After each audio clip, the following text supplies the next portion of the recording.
Bom dia, irmãos e irmãs, graça e muita paz da parte de Deus, o nosso Pai, do Senhor Jesus. Que bom que você veio e que bom que a gente está podendo adorar o nosso Deus juntos aqui nessa manhã. Os adolescentes já podem subir ali para a varanda, onde terão uma ministração especial, contextualizada. E o nosso texto de hoje é Lucas 19, do verso 28 ao 48, e estamos na nossa série Amou-nos. No contexto desse nosso texto aqui, Jesus está em Jericó. É a sua última parada na viagem que começou lá na Galileia e que termina lá na Judeia. Última parada de Jesus, cidade de Jericó. Ali em Jericó, depois de curar um cego mendigo, ele visita um chefe de publicanos e vai contar uma parábola. É isso que está acontecendo no contexto aqui do nosso texto. Na conversão do chefe de publicanos, Lucas explicita um contraste muito claro, muito vívido dentro da sua narrativa. Nós temos acompanhado a história, nós sabemos que Jesus deixa a Galileia, caminha em direção à Judeia, nisso que a gente chama de as narrativas da viagem, uma grande viagem. E durante essa viagem, Jesus tem alguns conflitos, especialmente com os fariseus, em relação ao dinheiro. Então, como é que os fariseus agiam e como é que agora aqueles que são discípulos de Jesus devem agir?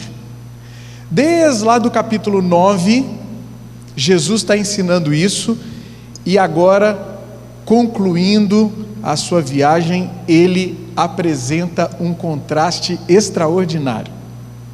Do ponto de vista narrativo, o que Lucas quer é nos colocar diante de duas pessoas. O primeiro deles é Zaqueu. Zaqueu é um exemplo para nós.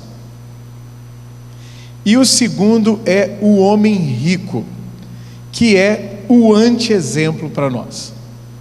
Então vocês estão lembrados? Jesus encontra um homem rico e fala para ele, depois de ouvir que ele tem cumprido muitos mandamentos, fala: você tem agora que pegar o que você tem, doar e dar o dinheiro aos pobres. E ele sai profundamente entristecido.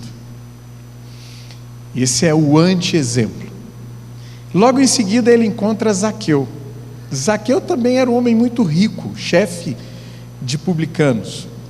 Vocês lembram? Por ser de baixa estatura, ele sabe que Jesus vai passar por ali, ele sobe numa árvore para ele conseguir ver Jesus. E Jesus olha para ele: pode descer, eu vou ter com você hoje, eu vou jantar na sua casa hoje. Imagina que privilégio receber Jesus jantando em casa. E aí a gente sabe da história. O Zaqueu tem o seu bolso convertido, e a conversão do bolso do Zaqueu aponta para o fato de que o coração dele, antes do bolso, tinha sido convertido a Jesus também.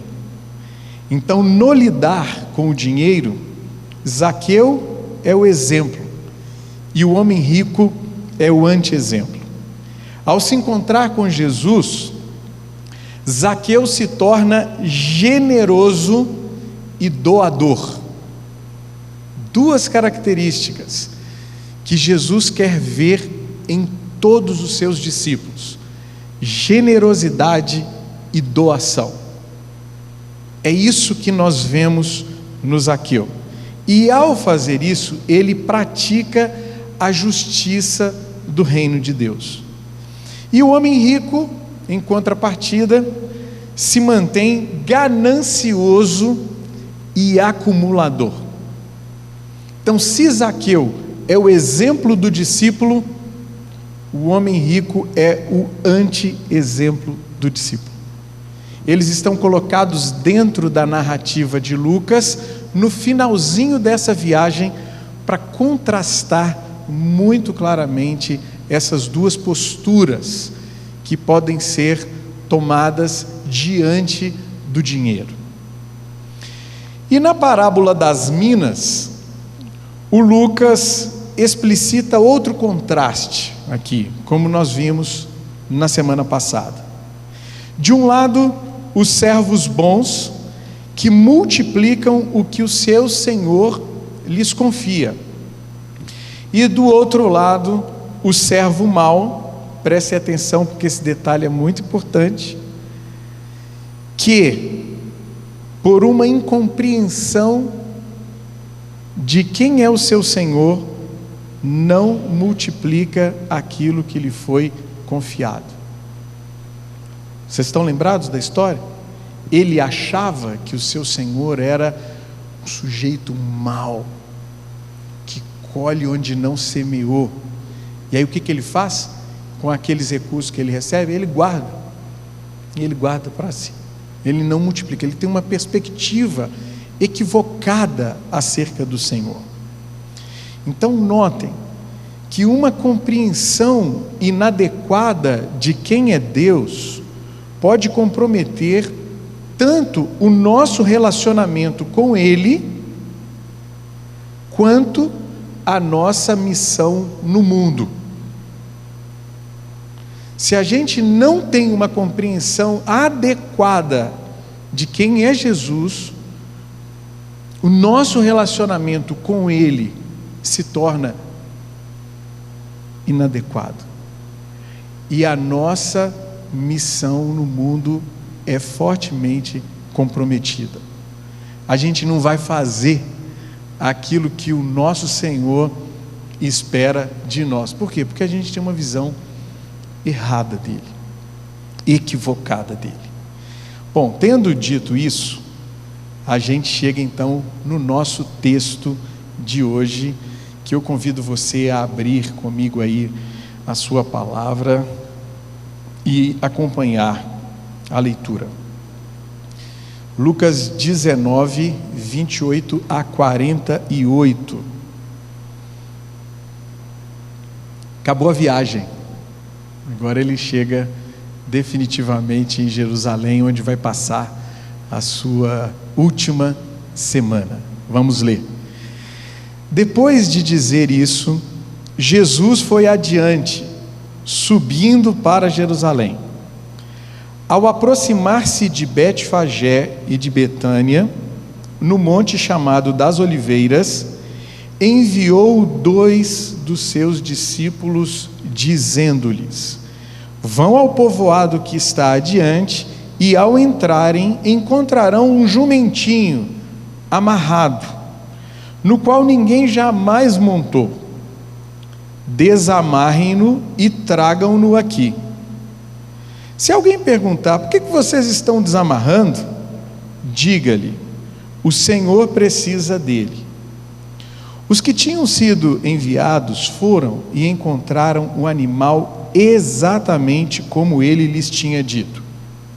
Quando estavam desamarrando o jumentinho, os seus donos lhe perguntaram: por que vocês estão desamarrando o jumentinho? Eles responderam: o Senhor precisa dele. Levaram-no a Jesus, lançaram seus mantos sobre o jumentinho e fizeram que Jesus montasse nele. Enquanto ele prosseguia, o povo estendia os seus mantos pelo caminho. Quando ele já estava perto da descida do Monte das Oliveiras, toda a multidão dos discípulos começou a louvar a Deus alegremente e em alta voz por todos os milagres que tinham visto. Exclamavam: Bendito é o Rei que vem em nome do Senhor. Paz no céu e glória nas alturas. Alguns dos fariseus que estavam no meio da multidão disseram a Jesus: Mestre, repreende os teus discípulos. Eu digo a vocês, respondeu ele, se eles se calarem, as pedras clamarão. Quando se aproximou e viu a cidade, Jesus chorou sobre ela e disse: se você compreendesse nesse dia, sim, você também, o que traz a paz. Mas agora isso está encoberto aos seus olhos. Virão dias em que os seus inimigos construirão trincheiras contra você, a rodearão e a cercarão de todos os lados. Também a lançarão por terra, você e os seus filhos. Não deixarão pedra sobre pedra, porque você não reconheceu a oportunidade que Deus concedeu. Então ele entrou no templo e começou a expulsar os que estavam vendendo. Disse-lhes: está escrito, a minha casa será casa de oração, mas vocês fizeram dela um covil de ladrões. Todos os dias ele ensinava no templo, mas os chefes dos sacerdotes, os mestres da lei e os líderes do povo procuravam matá-lo. Todavia, não conseguiam encontrar uma forma de fazê-lo, porque todo o povo estava fascinado pelas suas palavras. Que Deus abençoe mais uma vez a sua palavra nessa manhã.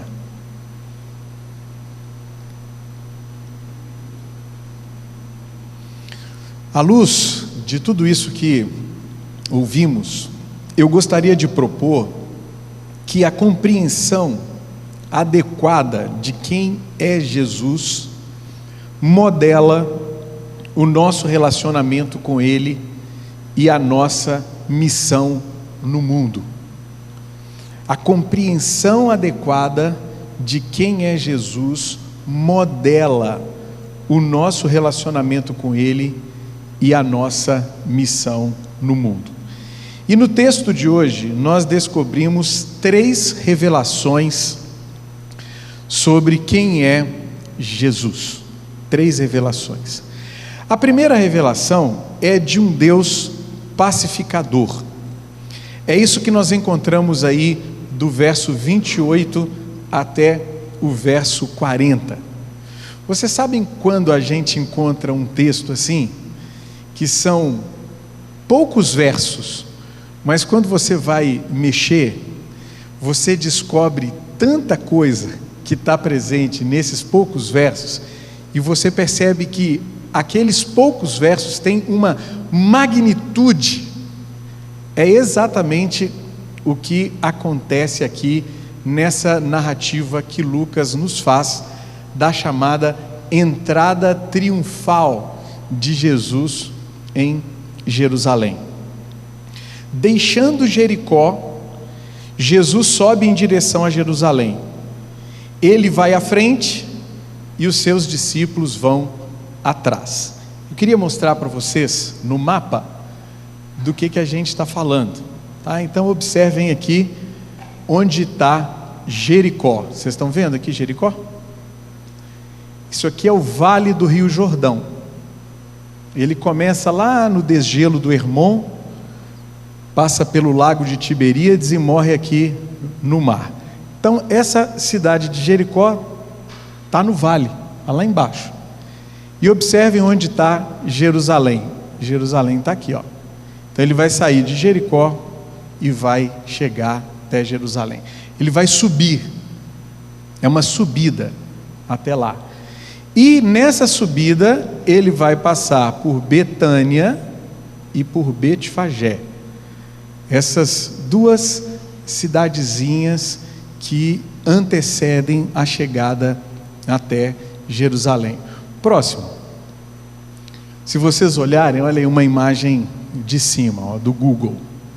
Aqui está Betânia, aqui está Betfagé, e aqui tem o Monte das Oliveiras. Vocês já devem ter visto muitas vezes fotos de Jerusalém. Essas pessoas que querem vender viagens para Jerusalém, tem sempre a mesma foto que elas tiram, que daqui a pouco a gente vai ver qual é. Então, de onde essa foto é tirada? Ela é tirada aqui, ó, desse monte, Monte das Oliveiras. Vocês estão vendo que tem um vale aqui? E depois aqui tem o Monte do Templo. Aqui ficava o Templo de Jerusalém. Tá bom? Próximo. Se você estivesse no Monte das Oliveiras e olhasse lá para baixo, essa seria a visão que você teria. Betfagé é mais ou menos por aqui, Betânia é mais ou menos por aqui. Olhando para um lado do monte. Mas se você virasse assim e fosse olhar para o outro lado do monte, qual era a visão? Próximo, é essa daí, que é a foto que todo mundo conhece, que todo mundo já viu de Jerusalém, tá? Então, notem, aqui tem um vale, tá? Então Jesus vai descer e vai entrar no portão da cidade. É isso. Ao se aproximar então de Betfagé e de Betânia, lá no Monte das Oliveiras, ele envia 2 dos seus discípulos a um povoado que fica adiante. Ninguém sabe precisar muito bem que povoado é esse, mas a orientação de Jesus é clara: tragam-me um jumentinho que nunca foi montado. Essa era a missão que os discípulos receberam: tragam-me um jumentinho que nunca foi montado. Se alguém lhes pedisse explicações, bastaria informar o seguinte, olha a frase: o Senhor precisa dele. O que é isso? O Senhor precisa dele. Provavelmente essa era a senha que Jesus tinha combinado com os donos do jumentinho, para que eles emprestassem o animal. Jesus já tinha estado em Jerusalém outras vezes, essa viagem foi uma viagem muito planejada, então ele provavelmente deixou essa senha, e os donos já saberiam de cara que era para emprestar, e que o jumentinho seria devidamente devolvido no tempo certo. Os 2 discípulos fazem exatamente o que Jesus orienta e lhe trazem o jumentinho. E aqui 3 perguntas se fazem necessárias para a gente entender esse texto. Primeira pergunta: por que um jumentinho? Por quê? Vocês já pararam para pensar nisso? Por que um jumentinho? Porque Jesus, ele está cumprindo aqui a profecia de Zacarias 9:9.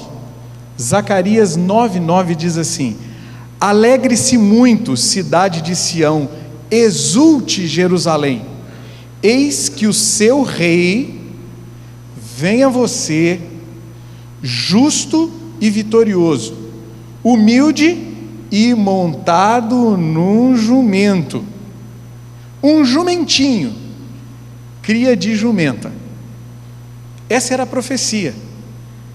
Aqueles contemporâneos de Jesus a conheciam. Então Jesus quer encenar exatamente aquilo que o profeta Zacarias havia dito séculos atrás. Ele quer chegar exatamente dessa forma. Segunda pergunta: por que um jumentinho que nunca foi montado? Por que isso? Porque na tradição de Israel, só um animal que nunca foi montado é apropriado para propósitos sagrados. Por exemplo, em 2 Samuel, capítulo 6, versículo 7, quando a Arca da Aliança retorna a Israel, ela deve ser transportada por uma carroça, puxada por animais que nunca foram montados. Por quê? Porque era um trabalho sagrado. A finalidade era sagrada. E por que um jumentinho e não um cavalo? Não seria muito mais legal assim? Jesus chegando num cavalão, poderosão, em Jerusalém? Não ia ser muito mais legal? Por que isso? Por que não um cavalo? Porque, de acordo com Leon Morris, o jumento era a montaria do homem de paz, um comerciante ou um sacerdote. Um rei poderia montar um asno ocasionalmente, mas seria mais provável que comparecesse montado em um poderoso cavalo de guerra. Olha o contraste. Jesus se apresenta como um rei de paz, não como um poderoso rei que está indo ou voltando de uma batalha. O Morris conclui dizendo o seguinte: a profecia de Zacarias via o Messias como um príncipe da paz. Lembrando aqui, Paulinho, que a gente acabou de cantar, né? Ele é o príncipe da paz. Muito bem, então Lucas diz que os discípulos lançaram os seus mantos sobre o jumentinho e colocaram Jesus sobre ele. Essa atitude é interessante. Os discípulos fazem tudo isso, colocam Jesus lá em cima. Enquanto ele prosseguia em direção à cidade santa, o povo estendia os seus mantos pelo caminho. Isso se assemelha muito às cerimônias de coroação dos reis de Israel. Isso também está na memória do povo. Por exemplo, a coroação do rei Jeú, em 2 Reis 9:13, tem exatamente essas mesmas características. O povo vai lançando os seus mantos, ele vai passando por cima. E a multidão está ali presente, né? Enquanto desciam o Monte das Oliveiras, a multidão dos discípulos louva a Deus por todos os milagres que tinham visto Jesus realizar na Galileia e no caminho até a Judéia. Tem muita coisa que está passando na cabeça deles. Eles estão pensando: olha, lá vai aí o nosso rei, ele já fez muitos milagres, para ele agora vai ser fichinha, vai chegar, vai destituir os romanos, vai exaltar Israel e vai dominar sobre todas as nações. Lembram que eles ainda pensam com essas categorias de um rei poderoso, que vai subjugar as nações? A multidão está aí. E para que Jesus faça isso, ele tem que ter apresentado algumas ações que apontem para o fato de que ele tem poder para fazer isso. Por isso que eles estão lembrando dos sinais, dos milagres que ele tinha feito ao longo da sua caminhada. A multidão dos discípulos, diz o texto, ela exclama: bendito é o rei que vem em nome do Senhor. Sabem o que é isso aqui? É uma citação do Salmo 118, versículo 16, um salmo totalmente messiânico. Os contemporâneos de Jesus conheciam esse salmo como um salmo do Messias. Eles estão vendo Jesus entrando na cidade, estão cantando o salmo messiânico. E diz também: paz no céu e glória nas alturas, fazendo eco aqui ao louvor dos anjos, quando Jesus nasce. Lucas capítulo 2, versículo 14. Agora notem um detalhe: Lucas sempre enfatiza a paz. Quem é Jesus? Jesus é o Messias, sim, mas o Messias não guerreiro, nos moldes de Davi, que tem sangue nas mãos, mas o Messias que é o príncipe da paz, aquele que traz a paz. Esse é Jesus. Embora alguns fariseus peçam a Jesus que repreenda os seus discípulos, definitivamente ele não o faz. Então, a semelhança de Jesus, sejamos pacificadores aonde estivermos. Onde você chegar como um discípulo de Jesus, sabe o que precisa chegar com você, comigo, com todos nós? Paz. Paz. É isso. Jesus chega anunciando paz. Nós, quando chegamos trazendo sempre a paz. O reino de Deus é o reino de paz, não de guerra. E isso se aplica a todas as nossas relações. Você pode falar assim: muito bem, guerra e paz são conceitos muito amplos, não são? Guerra e paz, você está pensando lá na Rússia contra a Ucrânia, você está pensando nos conflitos macro do nosso mundo. Mas guerra e paz pode acontecer dentro da nossa casa.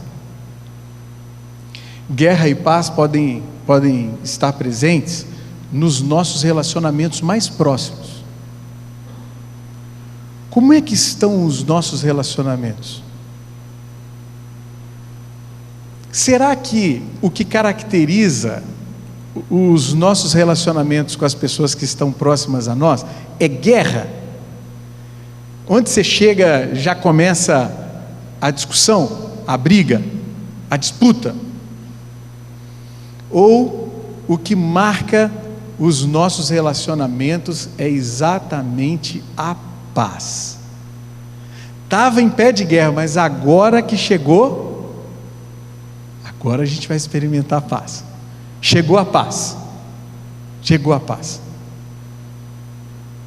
Esse texto é um convite a todos nós a pensar como é que nós nos vemos como discípulos de Jesus.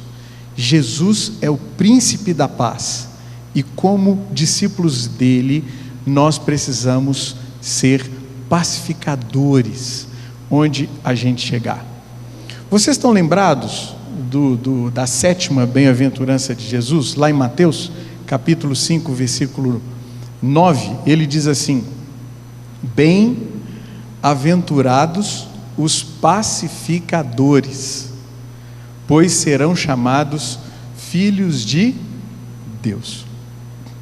A palavra pacificadores aqui, se a gente fosse traduzir ao pé da letra, sabe o que seria? Bem-aventurados os fazedores de paz.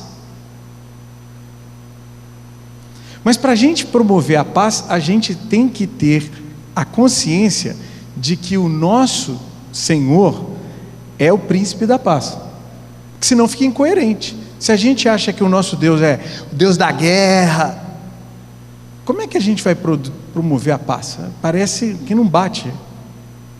Mas quando a gente muda a concepção, muda a perspectiva, nosso Deus é o Deus da paz.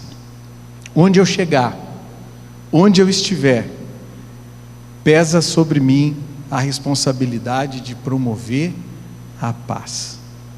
Como é que estão os seus relacionamentos? Em casa, no condomínio, no seu trabalho, na sua escola, na sua faculdade, onde você anda. Como é que estão os seus relacionamentos? Se estão marcados por guerra, ali precisa ser anunciada a paz do príncipe da paz. Amém? A segunda revelação é muito bonita. É a revelação de um Deus misericordioso. É o que nós encontramos aí do verso 41 ao verso 44. Aqui Lucas acrescenta um detalhe que não aparece nos demais evangelistas. Só Lucas coloca isso daqui. Só Lucas coloca isso daqui nesse momento. Lucas fala para a gente que Jesus lamenta sobre Jerusalém. Quando se aproxima da cidade santa, Jesus chora sobre ela. Se eu te perguntar assim, você lembra de ocasiões que Jesus chorou? Quem lembra da primeira? Qual que é? Isso, exatamente. Lembra quando o amigo dele morre, o Lázaro, e ele não estava lá? Morreu, já tem um tempão que está morto. Jesus chorou. Lucas fala que Jesus chora novamente. Você pode imaginar Jesus lá no alto daquele monte, igual a gente viu na foto, olhando assim a cidade, sabendo que ali estão as pessoas que não estão reconhecendo que Ele é o Messias, que Ele é o príncipe da paz. Ele olha de cima do monte e chora. Tente imaginar essa cena. Jesus chora sobre Jerusalém e afirma: se você compreendesse nesse dia, sim, você também o que traz a paz. Mais uma vez, a ênfase é na paz. Mas agora, isso está oculto aos seus olhos. Virão dias em que os seus inimigos construirão trincheiras contra você, a rodearão e a cercarão de todos os lados. Também lançarão por terra você e os seus filhos. Não deixarão pedra sobre pedra. Observem esse detalhe. Porque você não reconheceu a oportunidade que Deus concedeu. Jesus lamenta por Jerusalém que não reconhece a oportunidade que Deus dá. Oportunidade de quê? De arrepender. Nesse lamento aqui, está explícito o coração misericordioso de Jesus. Um coração que deseja que todos aqueles que estão em estado de rebelião se arrependam o quanto antes e sejam salvos, sejam libertos. É isso que ele espera, é isso que ele deseja. Como ele não está observando isso, ele está chorando.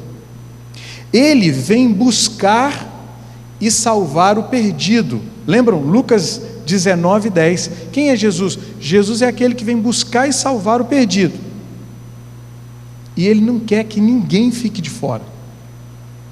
Seu coração é um coração misericordioso. Mas, para que haja arrependimento, é necessário reconhecer a oportunidade de Deus. O que está acontecendo com os judeus de Jerusalém? Eles não estão reconhecendo a oportunidade de Deus. A oportunidade de Deus está no seu Messias, em Jesus, aquele que havia sido prometido, esperado, que agora chegou, mas eles não estão reconhecendo. Não estão reconhecendo. Porém, como Jesus não vê esse reconhecimento entre os judeus de Jerusalém, aqui no texto ele profetiza a sua queda. Profetiza a sua queda não com alegria, ele profetiza a sua queda com lágrimas, com tristeza, o que se realiza, como a gente sabe historicamente, no ano 70 depois de Cristo, quando o general Tito, que é filho do imperador Vespasiano, destrói tanto a cidade quanto o seu templo, mata muitas pessoas e dispersa outras tantas. Então, cerca de 40 anos depois que Jesus profetiza essas palavras, elas se realizam quando Jerusalém é completamente destruído. O templo é jogado ao chão. Até hoje não está lá mais. Por quê? Porque não reconheceram a oportunidade do Senhor. A semelhança de Jesus, esse texto aqui nos chama a ser misericordiosos com todas as pessoas. Quando alguém olhar para a gente e a gente disser, nós somos discípulos de Jesus, seguidores de Jesus, que as pessoas possam ver em nós, em primeiro lugar, pessoas cheias de misericórdia, misericordiosos. Suspendamos os nossos juízos sobre os outros. Por que que a gente precisa suspender? Porque os juízos pertencem ao Senhor. Eu, você, nenhum de nós tem direito de julgar, mas a gente tem o dever de ser misericordiosos, de desejar ver cada uma das pessoas que caminham com a gente, que estão conosco, arrependidas, prostradas diante do Senhor Jesus. Mas não é muito mais fácil apontar o dedo? Não é muito mais fácil se considerar superior e apontar o dedo na direção do outro e falar assim, aí ó, juízo? Essa não é a atitude de Jesus. Jesus tem um coração cheio de misericórdia. E aqui em Lucas, no capítulo 6, versículo 36, olha o que ele diz: sejam misericordiosos, assim como o Pai de vocês é misericordioso. Se alguém perguntar assim para a gente, olha, quem é o seu Deus? O nosso Deus é um Deus cheio de misericórdia. Eu sou a prova viva. Está aqui, ó, a prova viva da misericórdia de Deus. Porque se eu fosse Deus lidando comigo, eu já teria me destruído há muito tempo. Se eu fosse Deus lidando comigo, eu já teria me destruído há muito tempo. Bendito seja o nosso Deus, cheio de misericórdia. A palavra nos diz que as misericórdias do Senhor se renovam a cada manhã. E é esse renovar das misericórdias de Deus sobre nós a causa de não sermos consumidos, desintegrados, desaparece. Deus é cheio de misericórdia e nos chama a ser como Ele no mundo. Mas esse texto também me parece ter uma aplicação pessoal. E pessoalmente, o que ele nos comunica? Que antes da nossa casa cair, que todos nós possamos reconhecer as oportunidades de arrependimento que Deus nos dá. Um dia a casa cai. Aqueles que consciente e insistentemente continuam na prática dos seus pecados, achando que está tudo bem, está tudo certo, não reconhecendo a oportunidade de Deus, as ocasiões de arrependimento que Deus nos dá, podem ter certeza, um dia a casa cai. Um dia a casa cai. E para a minha casa não cair, para a sua casa não cair, para a casa de ninguém aqui cair, o que a gente precisa fazer? A gente precisa olhar para a gente mesmo com muita honestidade. A gente precisa pedir ao Espírito Santo para brilhar com a luz dele sobre nós. Senhor, sonda aqui o meu coração, vê se há em mim algum caminho mau e guia-me pelos caminhos que conduzem à vida. Senhor, não permita que eu permaneça endurecido no meu pecado. Não me deixe assim. Antes, me ajude, por tua graça, a reconhecer as diversas ocasiões de arrependimento que o Senhor tem me dado. Porque Ele não é misericordioso? Ele nos dá muitas ocasiões de arrependimento. Mas se a gente não se arrepende, é líquido e certo, um dia a casa cai.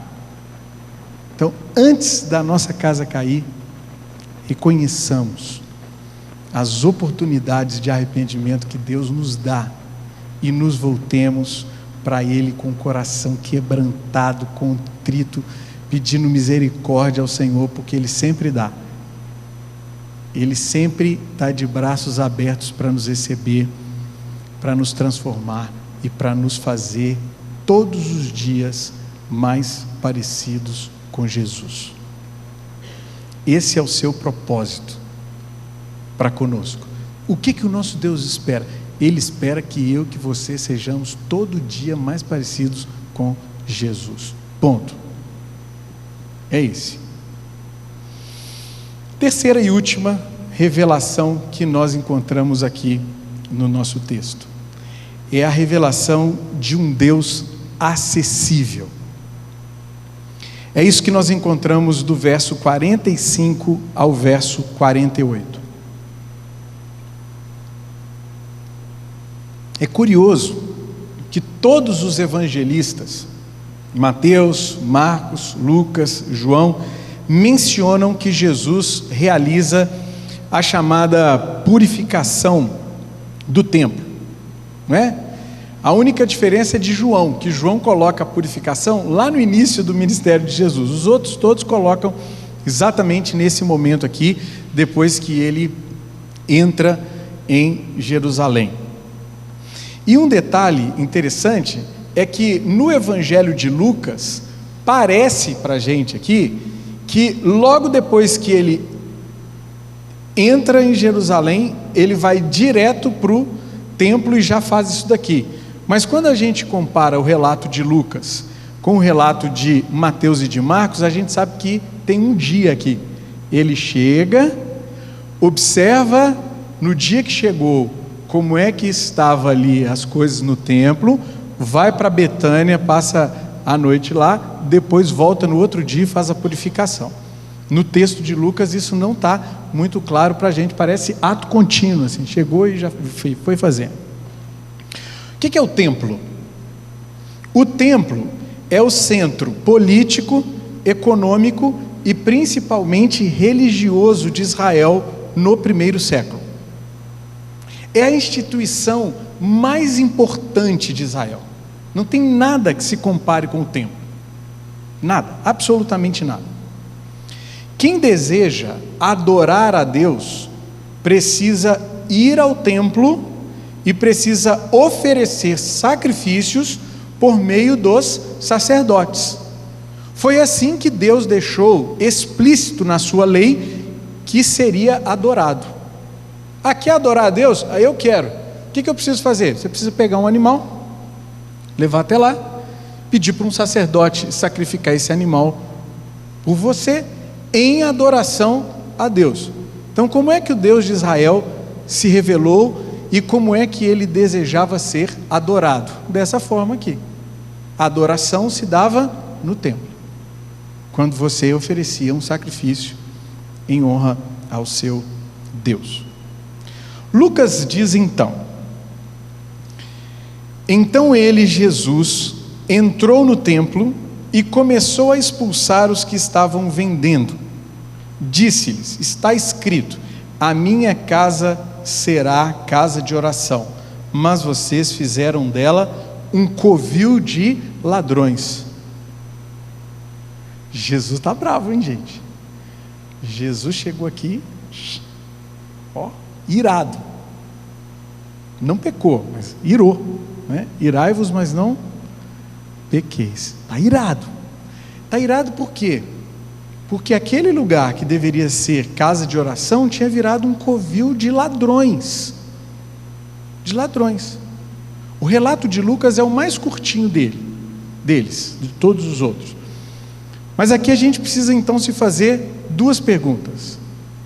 O que estava sendo vendido no templo? O Lucas não deixa claro para nós. A gente precisa da ajuda dos outros textos. O que estava sendo vendido no templo eram os animais para o sacrifício. Agora tem um detalhe muito importante: especialmente as pombas. Marcos 11:15 e Mateus 21:12. Eles estavam comercializando os animais que seriam oferecidos em adoração a Deus, especialmente as pombas. Pomba era o quê? Vocês estão lembrados? Quem que oferecia pomba como sacrifício a Deus? Só os pobres. Os pobres que não tinham condições de ter outros animais, armavam um alçapão. Lembra de alçapão? Hoje, cada dia é mais complicado falar dessas memórias, né, do passado nesse nosso mundo. Mas tinha um negócio que chamava alçapão. Você só precisava armar um alçapão, pegar uma pombinha, uma rolinha, e você ia lá e apresentava. Certo? Então os pobres é que faziam o sacrifício de pombas. Eles estavam vendendo pomba lá. Segunda pergunta: por que Jesus expulsa os que estão vendendo esses animais? Porque essa venda impossibilita a adoração de alguns, principalmente os pobres e os gentios. Sabe por quê? Porque esse comércio todo estava acontecendo no chamado Pátio dos Gentios, que era aquela região mais externa assim do templo. Era lá que eles estavam comercializando. Então eles não deixavam espaço para os gentios adorarem, e eles inviabilizavam a possibilidade dos pobres adorarem, porque eles estavam vendendo os únicos animais que os pobres poderiam oferecer como sacrifício a Deus. É um absurdo isso. Jesus fica completamente indignado, não sem razão. Então no templo só podem ser sacrificados os animais vendidos ali, naquela circunstância, obviamente. Os pobres não têm dinheiro para comprá-los. Logo, esses pobres estão excluídos da adoração. Deus e o seu perdão não estão acessíveis. Por que Deus e o seu perdão não estão acessíveis? Porque eles não podem fazer o sacrifício que lhes era proposto. E é por isso então que Jesus expulsa esses vendilhões, libertando os pobres para adorar a Deus. O nosso texto termina com as seguintes palavras: todos os dias ele ensinava no templo, mas os chefes dos sacerdotes, os mestres da lei e os líderes do povo procuravam matá-lo. Aquela liderança religiosa não suportava Jesus e as suas palavras. Eles queriam matá-lo, destruí-lo.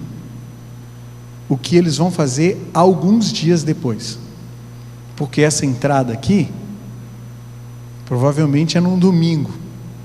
Lembram lá? Que a gente na tradição fala domingo de Ramos, certo? Depois do domingo de Ramos, o que tem? A sexta-feira da paixão, que é quando Jesus morre. Sábado de aleluia, quando ele está sepultado. Domingo da ressurreição, quando ele vence a morte. Então no hiato aqui de uma semana, eles vão conseguir matar Jesus. Eles já estão procurando todas as oportunidades para isso. Todavia, diz o texto, não conseguiam encontrar uma forma de fazê-lo, porque todo o povo estava fascinado pelas suas palavras. Então, à semelhança de Jesus, anunciemos ao mundo a acessibilidade de Deus a todas as pessoas. Essa é a boa notícia que nós temos para dar ao mundo. Qual boa notícia? Deus, o nosso Deus, está acessível a todos. Todo mundo pode adorá-lo. Todo mundo que quiser pode fazê-lo. Na morte de Jesus, O véu do templo foi rasgado de alto a baixo, e todos nós temos livre acesso ao Pai dele e Pai nosso, sem necessidade mais de fazer nenhum sacrifício. Sabe por quê? Porque o último e mais precioso sacrifício foi feito de uma vez por todas. Jesus entregou-se a si mesmo por amor. Esse é o Evangelho. É isso que a gente espalha por esse mundo. Essa é a boa notícia que a gente tem a dar. O nosso Deus está acessível, está de braços abertos. Ele não quer que ninguém fique de fora. Já era assim nos dias de Jesus, quando ele purifica. Ninguém pode ficar de fora. E essa lógica de ter que ir a algum lugar fazer um sacrifício acabou. Definitivamente. Por quê? Porque o único sacrifício que importa já foi feito. Jesus derramou a sua vida em amor a nós ali naquela cruz. O véu foi rasgado. O acesso é para todos nós. Onde estivermos, fechamos os olhos, abrimos a boca, estamos diante do nosso Deus. É isso. Jesus nos apresenta um Deus totalmente acessível. Apenas confiando nele e no que ele fez, nós temos o perdão e a libertação de todos os nossos pecados, sem nenhum ficar de fora. Porque como a gente ouve constantemente, a cada ceia, não tem nenhum pecado que é mais poderoso do que o sangue de Jesus. É isso. Essa é a boa nova. Essa é a boa notícia. E isso está acontecendo exatamente quando Jesus está entrando ali. Queria chamar a banda aqui à frente, enquanto a gente ora mais uma vez nessa manhã juntos, pedindo ao Senhor que nos ajude a ajustar a nossa compreensão de quem é Jesus. Para que isso? Para que o nosso relacionamento com Ele se torne cada vez mais profundo e para que nos responsabilizemos cada vez mais pela nossa missão aqui nesse mundo. Só essa compreensão é capaz de nos colocar em movimento aqui no mundo onde nós nos encontramos. Vamos orar? Feche seus olhos, curve a sua cabeça e vamos falar com o nosso Deus. Pai, muito obrigado por mais um dia que o Senhor nos dá. Muito obrigado pela Tua palavra, que nós podemos ter acesso livremente, podemos lê-la, podemos ter essa palavra habitando no nosso coração, transformando as nossas vidas todos os dias. Obrigado por esse texto de hoje.